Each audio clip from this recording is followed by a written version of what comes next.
Pun, which is a figure of speech,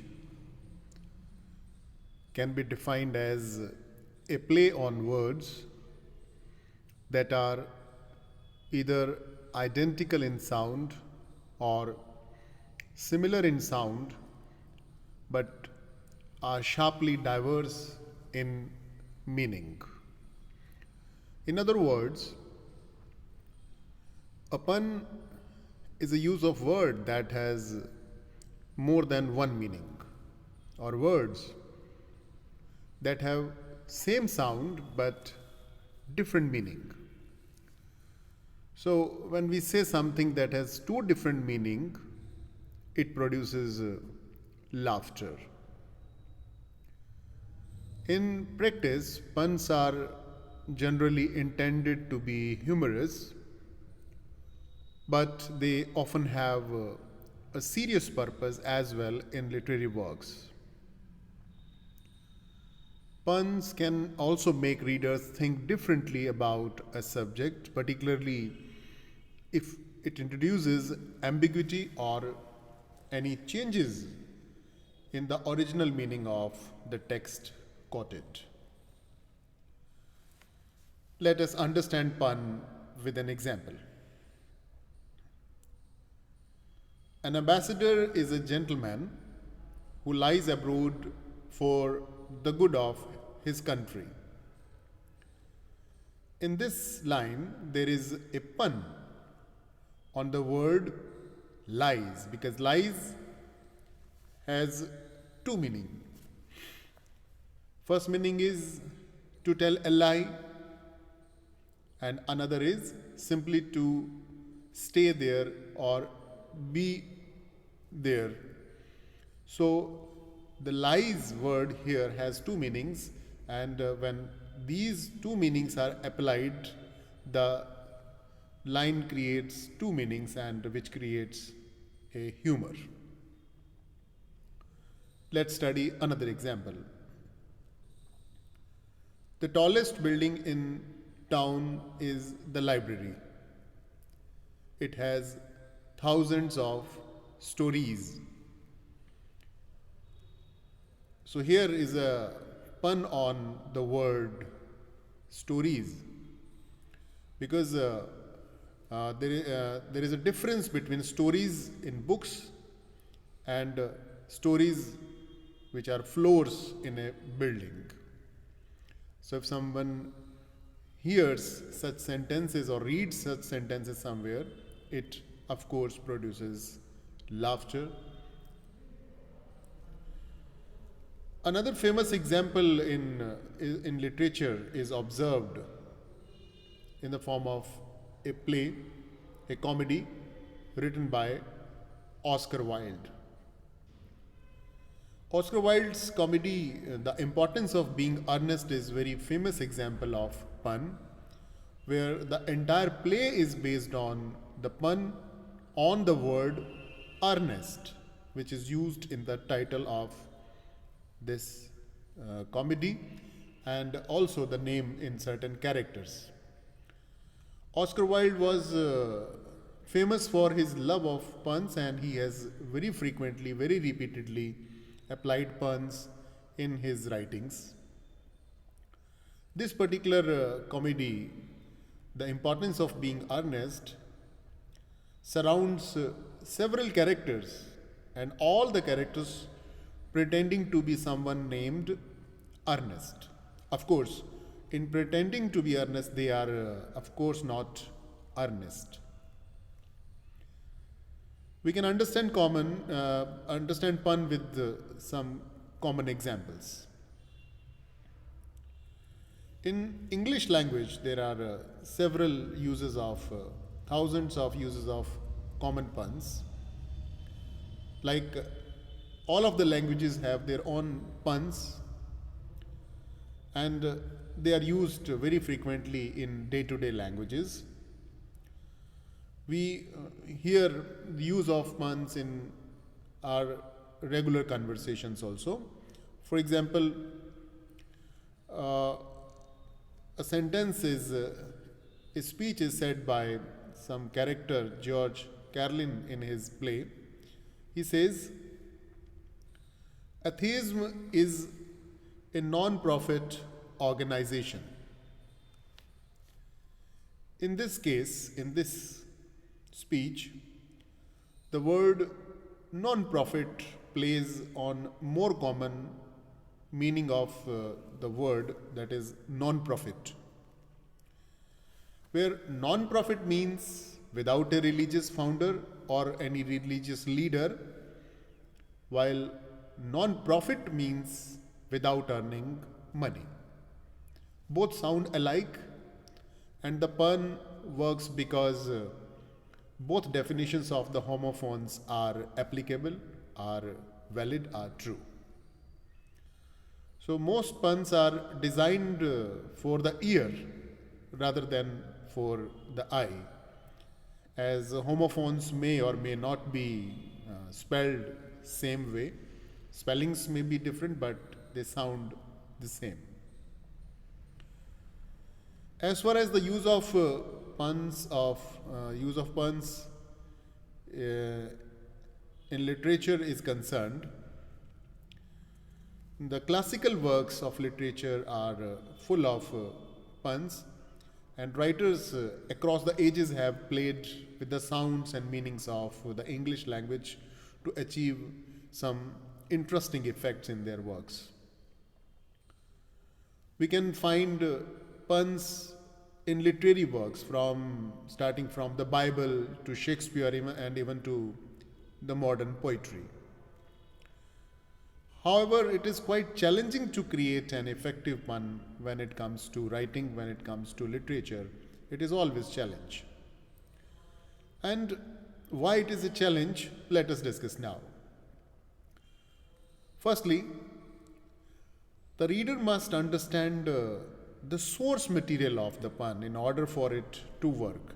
If the readers are not familiar with the source material, then they will be confused and the pun would be non-effective. This would include understanding different meanings of the words or phrases, or recognizing an allusion or recognizing any references which is hinted at in the pun. For example, War and Peace is a character that features in some play, and in the name of that character there is a pun. And if a writer wants this pun to make effective, if he is using the name of a character in his play and he wants to make it effective, a reader must be familiar with the source material. In this case, the pun relies on the reader's prior knowledge of Leo Tolstoy's famous novel War and Peace. If a reader has no familiarity with Tolstoy's work, the pun would be an ineffective literary device and there would be no meaning in using the name of a character War and Peace. Another challenge is when it comes to creating an effective pun in writing is that uses of the pun must add value for the reader. In other words, when a writer utilizes a pun simply for the sake of incorporating a play on words, this doesn't enhance literary value or enjoyment for the reader. Means if a pun is used simply for the sake of using a pun, then it makes no sense. However, if a writer's use of wordplay or the use of pun adds meaning to the text by elevating a sense of any comedy or tragedy or irony, then only puns can create value and appreciation among readers. So, the use of pun must add value for the reader in any ways. We can find puns in works of great literature or even in silly jokes about famous writers. Authors have used puns over the centuries to entertain perceptive readers and make reading more interesting by injecting some clever wordplay in their writings. Puns are not just humorous, they can also make you pause and make you consider what you have read from a different viewpoint, from a different angle, giving you a deeper appreciation for the writer's talent and grasp of the language. Now, let us proceed to discuss what are the common aims, what are the common purposes of using puns in any writings in literature. The first purpose, the obvious purpose of using pun is, of course, to evoke humorous response. For the most part, writers use puns to evoke a humorous response among the readers. This is due to the ambiguous or due to difference in meaning for a certain words and phrases. When a difference in meaning in a word creates a difference in the meaning of the entire phrase, then it creates humor. This difference in meanings may originate from any figurative language, or may because of any homophone, or may because of any homograph. What are homophone and what are homograph, we'll study in the later part of this video session.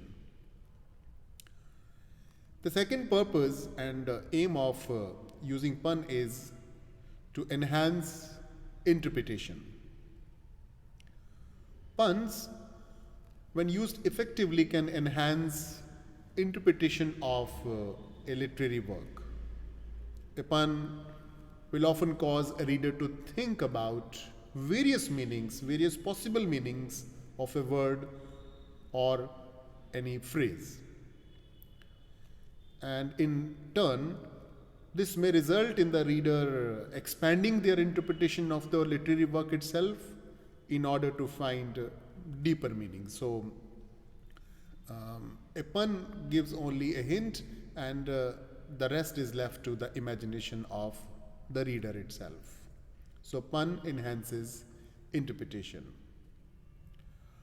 Thirdly, the purpose and aim of using pun is to give artistic and clever use of language in any work.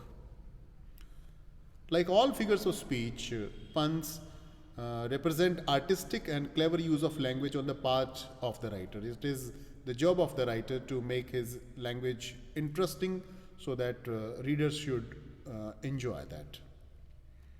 However, puns should be used carefully so as not to confuse or disengage a reader. This must be taken as a caution that while a writer is using a pun, he should not confuse the reader, or he should not disengage the reader from the main subject. In addition, it is important for writer to understand that puns are often limited to a particular language and would not necessarily be effective in translation. A pun in a particular language may not be pun in a translation in other language. So this care must be given due attention while a writer is using pun in his works. Let us understand pun further with some examples taken from literature. A pun can be an effective literary device. Puns often appear in short jokes, but they very commonly appear in all sorts of literature, from poems to plays to novels. Let us consider some examples where the writers have used puns in their work. The first example, of course, it's a very popular example of pun, is the comic play The Importance of Being Earnest, written by Oscar Wilde. In his play, Oscar Wilde, who was a master of wordplay, master of pun, let us talk about one speech which is said by a character. The speech is, "To lose one parent, Mr. Worthing, may be regarded as a misfortune. To lose both looks like carelessness." This usage of pun in this sentence reflects the writer's dexterity when it comes to the use of pun as a literary device. Of course, the writer Oscar Wilde is playing on the dual meaning of the word lose. In its first mention, lose is used in the context of suffering loss through death, whereas in its second mention, lose is used in the context of misplacing something. So, word is same, but they have two different meanings. There is layered humor provided by the pun in this line. The reader understands that Mr. Worthing has lost one parent to death, and the suggestion that the loss of both of his parents is due to misplacement reflects dark humor. In addition, Wilde's use of the word carelessness is clever wording as well. He has used the word carelessness deliberately. The idea that the speaker is that he's poking fun at death, also to emphasize the speaker's lack of care and therefore carelessness with his words. Means the overall impression that we receive as an audience is that the character who is speaking this sentence is giving his impression as a careless person who considers misplacing something and death of someone equally. Let's take another example. This example is from William Shakespeare's play Romeo and Juliet.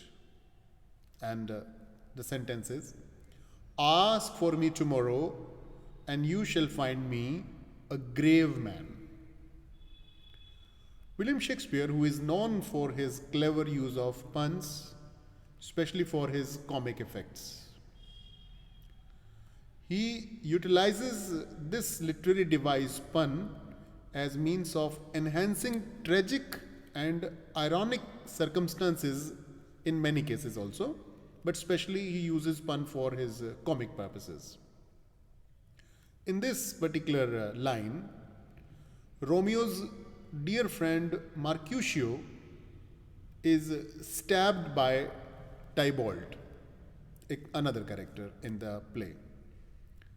And Mercutio makes this statement during his death scene. And in this part, Shakespeare creates a play on the word grave, which adds a level of tragedy and a sense of irony to Mercutio's death.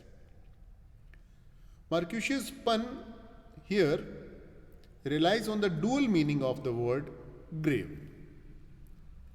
As an adjective, grave describes something that is serious or someone solemn. This meaning fits with Mercutio's statement, as he has been stabbed, and it is a grave event. And as a noun, grave also indicates a place of burial for a dead body, and this meaning also fits with Mercutio's situation, as he has been stabbed and he has been wounded, fatally wounded, so he may have to be buried in the grave. Therefore, Mercutio's pun is a play on words that enhances what has befallen him as well as the outcome that would result after his death.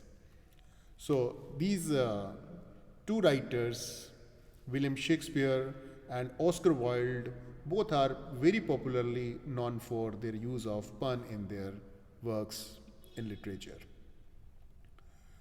Let us now proceed to discuss the types of puns or the puns classification of puns.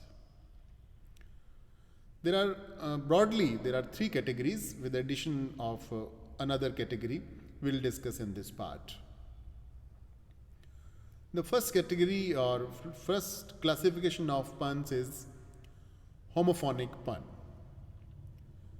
A homophonic pun plays with words or phrases that are spelled differently but sound the same. For example, if someone says, "The wedding was so emotional that even the cake was in tears."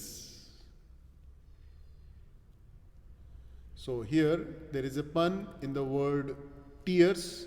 Tears may be spelled as T-E-A-R-S, and tears may also be spelled as T-I-E-R-S. So in this situation, the word tears is spelled differently, but it sounds the same, and this same sound creates two different meanings in this sentence. The wedding was so emotional that even the cake was in tears. Another category of pun is homographic pun. This type of pun uses words that are spelled the same but sound differently. Homographic puns play with words that are spelled identically and have different meanings and are pronounced differently. These words, these puns are often written rather than spoken, as they briefly trick the reader into reading the wrong sound. Because when it comes to listening, their sound is different, but when they are written somewhere, they are identical in their spelling. For example, there is a very popular quotation said by some speaker. He says, "You can tune a guitar, but you cannot tune a fish." In this example of homographic pun, there is a play on the word tune or tuna. Tune is used for guitar, and tuna is also a fish. So the third category of the pun is homonymic pun. A homonymic pun contains aspects of both the homophonic pun and the homographic pun. In this type of pun, the wordplay involves a word that is spelled and sounds the same yet has different meanings. They have the same spellings, they have the same sounds, but they are diverse in their meanings. For example, a sentence, "Two silkworms had a race and ended in a tie."